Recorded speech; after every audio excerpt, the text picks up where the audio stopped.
ലോക പോലീസ് നടിക്കുന്ന ലോകത്തിന്റെ നേതൃത്വം തങ്ങളാണ് വഹിക്കുന്നത് എന്ന് വീമ്പിളക്കുന്ന അമേരിക്കയും അമേരിക്കയുടെ നായകൻ ട്രംപും നാണം കെട്ട് ഇടിച്ചു നിൽക്കേണ്ട സാഹചര്യം കടന്നു പോവുകയാണ്. അതിൽ അവസാനത്തേതാണ് ഹോർമൂസ് കടലിടുക്കിലെ ഉപരോധം. ഹോർമൂസ് ഞങ്ങൾ ഉപരോധിച്ചേക്കാണ്, ഒരു കപ്പലും കടന്നു പോകാൻ പറ്റില്ല എന്ന് ഇടയ്ക്കിടയ്ക്ക് ലോകരാജ്യങ്ങളെ ഓർമ്മിപ്പിക്കേണ്ട ഒരു ഗതികേട്. എന്തുകൊണ്ടാണ് ഓർമ്മിപ്പിക്കേണ്ടി വരുന്നത്? അതായത് കപ്പലുകൾ നിർബാധം കടന്നു പോകുന്നുണ്ട്. ചാനലുകൾ, ഇവിടുത്തെ മാധ്യമങ്ങളും മുഖ്യധാര മാധ്യമങ്ങളൊന്നും പറയാത്തൊരു കാര്യമുണ്ട്. സത്യത്തിൽ ഹോർമൂസ് കടലിടുക്ക് ഇറാൻ ഇതുവരെ അടച്ചിട്ടില്ല. അടച്ചു എന്ന് പറയുന്നത് അമേരിക്കയ്ക്കും അമേരിക്ക ഇടപെടുന്ന അല്ലെങ്കിൽ അമേരിക്കയുമായി ബന്ധമുള്ള അമേരിക്കയുടെ സഖ്യരാഷ്ട്രങ്ങൾക്കും അവർക്ക് മാത്രമാണ് ഇറാൻ അടച്ചുപൂട്ടിയിട്ടുള്ളത്. നോക്കൂ, ഇന്ത്യയിലേക്ക് കപ്പലുകൾ വരുന്നതിന് എന്തെങ്കിലും തടസ്സമുണ്ടോ? ഹോർമൂസിൽ ചില ഉപരോധങ്ങൾ ഏർപ്പെടുത്തിയിട്ടുള്ളത് കൊണ്ട് ഇറാൻ പറയും, ആ പറയുന്ന വഴി മാത്രമേ വരാൻ കഴിയൂ, ഇല്ലെങ്കിൽ അപകടമാണ് എന്ന് മാത്രമല്ലേ ഉള്ളൂ.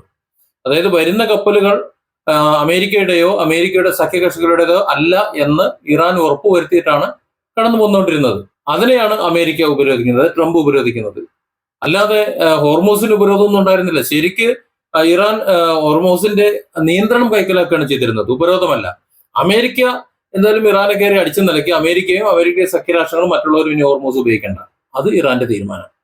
തങ്ങളും തങ്ങളുടെ സഖ്യകക്ഷികളുമായിട്ടുള്ളവർ മാത്രമാണ് കുടുങ്ങിയത്, ബാക്കിയുള്ളവർ നിർബാധം ചരക്ക് കൊണ്ടുപോകുന്നുണ്ട്, അവരുടെ എണ്ണ പ്രതിസന്ധി തീരുന്നുണ്ട്, അവരുടെ പ്രയാസങ്ങളെല്ലാം തീരുന്നുണ്ട് എന്ന് ട്രംപ് മനസ്സിലാക്കിയപ്പോൾ ഈ പറയുന്ന രാജ്യങ്ങളെല്ലാം കൂടി ചേർന്ന് ഇറാനോടൊപ്പം ചേർന്ന് കഴിഞ്ഞാൽ സ്വാഭാവികമായും തങ്ങളുടെ അപമാദിത്വം അവസാനിക്കും എന്ന് മനസ്സിലായപ്പോൾ എന്നാ പിന്നെ ഞങ്ങളങ്ങ് പൂട്ടിയേക്കാന്ന് കരുതിയിട്ട് അമേരിക്ക പ്രസിഡന്റ് ട്രംപ് ഞങ്ങളത് ഹോർമൂസ് ഉപരോധിച്ചിരിക്കുന്നത് പറയാണ്.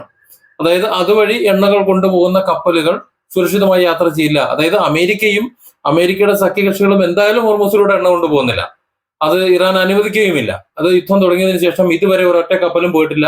പോകാൻ ശ്രമിച്ചത് ഇറാൻ തകർത്തിട്ടുമുണ്ട്. ഇനി സംരക്ഷണം എന്ന് പറഞ്ഞ് അതുവഴി വന്നു കഴിഞ്ഞാൽ ഞങ്ങൾ ശരിയാക്കുമെന്ന് പറഞ്ഞിട്ടുണ്ട്. വന്ന കപ്പലുകളെ ഓടിച്ചു വിട്ടിട്ടുണ്ട്. നേരത്തെ ഇറാൻ അതേ പൂട്ടാൻ വരുന്നു എന്ന് പറഞ്ഞിട്ട് യുദ്ധത്തിന് തൊട്ടു മുമ്പ് കൊണ്ടുവന്നിരുന്ന 2 കപ്പലുകളുണ്ട്, ജെറാൾഡും എബ്രഹാം ലിങ്കനും. അത് രണ്ടും 2 വർഷത്തെങ്കിലും മെയിൻ്റനൻസും 1 വർഷത്തെ പരീക്ഷണമായിട്ട് 2-3 കൊല്ലത്തേക്ക് ഷെഡിലേക്ക് കയറ്റിയിട്ട് ഇനി ഇറങ്ങി എന്ന് പറയാം. അതാണ് അവസ്ഥ. മറ്റു 2 കപ്പലുകളെ വന്നതിനെ ഓടിക്കുകയും ചെയ്തു. അത് വലിയ ക്ഷീണമാണ് അമേരിക്കയ്ക്ക് ഉണ്ടാക്കിയത്, ട്രംപിനുണ്ടാക്കിയത്. അപ്പോൾ തങ്ങൾക്ക് സ്വാധീനമില്ലാത്ത, തങ്ങൾക്ക് കാര്യങ്ങൾ നടക്കാത്തത്, അത് എനിക്ക് കിട്ടിയില്ലെങ്കിൽ നിങ്ങൾക്കും കിട്ടണ്ട, ഒരുതരം അമ്മായിമ്മ പോരെന്ന് പറയില്ലേ, അതാണ് ഇപ്പൊ ട്രംപ് എടുത്തുകൊണ്ടിരിക്കുന്നത്. അമേരിക്കയ്ക്കും അമേരിക്കയുടെ സഖ്യകക്ഷികൾക്കും ഇല്ല, പക്ഷെ ബാക്കിയുള്ളവർക്കുണ്ട്, എന്നാൽ പിന്നെ ബാക്കിയുള്ളവരും കൊണ്ടുപോകണ്ട. അതിനെയാണ് ഇന്നിപ്പോ തകർത്തേക്കുന്നത്. ചൈനയുടെയും ഇന്ത്യയുടെയും അടക്കം കപ്പലുകളെല്ലാം ഹോർമൂസ് കടന്നു വരുന്നുണ്ട്. ടൈംസ് ഓഫ് ഇസ്രായേൽ ഇന്ന് വന്നൊരു വാർത്തയാണ്, ഈ ഉപരോധം ലംഘിക്കാതിരിക്കുന്നതാണ് മറ്റ് കപ്പലുകൾക്ക് നല്ലത് എന്ന് പറഞ്ഞാൽ അമേരിക്കയുടെ റാൻമൂളി നിൽക്കാതെ ഇറാന്റെ അനുമതി വാങ്ങിക്കൊണ്ട് അതുവഴി എണ്ണ കൊണ്ടുപോയി തങ്ങളുടെ രാജ്യത്തേക്ക് എണ്ണ കൊണ്ടെത്തുന്ന രാജ്യങ്ങളുണ്ടല്ലോ, ആ രാജ്യങ്ങൾ ഇനി അതുവഴി അമേരിക്കയുടെ അനുമതി ഇല്ലാതെ എണ്ണോട്ട് പോകരുത് എന്ന്. അതായത് എണ്ണോട്ട് പോകുന്നുണ്ട്. 5 കപ്പലുകൾ, ചൈനയുടെ കപ്പലുകൾ ഇന്ന് പോയി എന്നാണ് വാർത്ത വരുന്നത്. ആ 5 കപ്പലുകൾക്ക് പുറമെ മറ്റു രാജ്യങ്ങളെ പോയിട്ടുണ്ട്. അതായത് ഹോർമൂസ് തങ്ങളുടെ അധീനതയിലാണ് എന്ന് പറയുമ്പോഴും അവിടെ ഒരു ഒറ്റ കപ്പലിനെ തടയാൻ പറ്റുന്നില്ല, ട്രംപിന് പറ്റുന്നില്ല.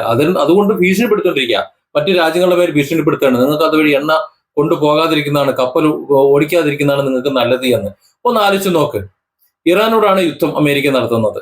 അതുവഴി എണ്ണ കൊണ്ടുപോകുന്ന ഏതെങ്കിലും കപ്പലിൽ അമേരിക്കൻ ഉപരോധം എന്ന് പറഞ്ഞുകൊണ്ട് അമേരിക്ക മിസൈലോ ബോംബോ എന്തെങ്കിലും ഇട്ട് തകർത്താൽ ട്രംപിന്റെ അവസ്ഥ എന്തായിരിക്കും? ഇപ്പോഴത്തെ അവസ്ഥയിൽ ഒന്ന് ആലോചിച്ച് നോക്കൂ. ഇതിനു മുമ്പ് ഇറാൻ യുദ്ധം തുടങ്ങുന്നതിന് മുമ്പായിരുന്നു എന്നുണ്ടെങ്കിൽ ട്രംപ് ശക്തനായിരുന്നു, അത്രത്തോളം ഒരു പ്രബലമായ ഒരു സംഘമായിരുന്നു. പക്ഷെ ഇന്ന് നാറ്റോ കൂടെയില്ല, ഇറ്റലി കൈയഴിഞ്ഞു, ഇനി ആയുധ ഇടപാട് നമ്മൾ തമ്മിൽ വേണ്ട, അത് നിർത്തി. അതുപോലെ ബ്രിട്ടനും ഫ്രാൻസും ഞങ്ങൾ വിളിക്കേണ്ട സോറി. അതായത് സഖ്യരാഷ്ട്രങ്ങൾ മുഴുവൻ കൈയഴിഞ്ഞു. എന്തിന്? സ്വന്തം രാജ്യത്തിനകത്ത് പോലും അനാവശ്യമായി യുദ്ധത്തിലേക്ക് വലിച്ചിട്ട് അതിന് മിക്കവാറും ട്രംപ് ഇനി സമാധാനം പറയേണ്ടി വരും. ഏതായാലും ട്രംപിന്റെ ഉപരോധം കാൽക്കാശിന് വിലയില്ലാത്ത ഒരു സാധനമായി മാറിയിരിക്കുകയാണ് ഇപ്പോൾ. അതിന്റെ ഒരു വിഷമമാണ് ഇപ്പോൾ വാർത്തകളായി പുറത്തു വരുന്നത്, ഭീഷണിയായി പുറത്തു വരുന്നത്. ഇറാന്റെ മേലെ ഭീഷണിപ്പെടുത്തിയിട്ട് കാര്യമില്ല, കാര്യം ഇറാൻ അമേരിക്കയുടെ ഭീഷണിയൊന്നും ഏൽക്കുന്നില്ല. ഉരുളക്കുപ്പേരി പോലെ 1-ന് 10 നിലയിൽ തന്നുകൊണ്ടിരിക്കുകയാണ്. എന്തൊക്കെ പറഞ്ഞിട്ട് ഒരു രക്ഷയും ഇല്ല. എന്നാൽ പിന്നെ നാട്ടുകാരുടെ നെഞ്ചത്ത് കയറാമെന്നാണ് ട്രംപ് വിചാരിക്കുന്നത്. അതാകട്ടെ വിലപ്പോകുന്നുമില്ല, കാരണം ഹോർമൂസിൽ നിർബാധം കപ്പലുകൾ ഓടുന്നുണ്ട്. പക്ഷെ അമേരിക്കയുടെയും അമേരിക്കയുടെ സഖ്യകക്ഷികളുടെയും കപ്പലുകൾ ഒരെണ്ണം പോലും അതുവഴി ഓടുന്നില്ല. Different angles. Don't forget to subscribe and support this channel.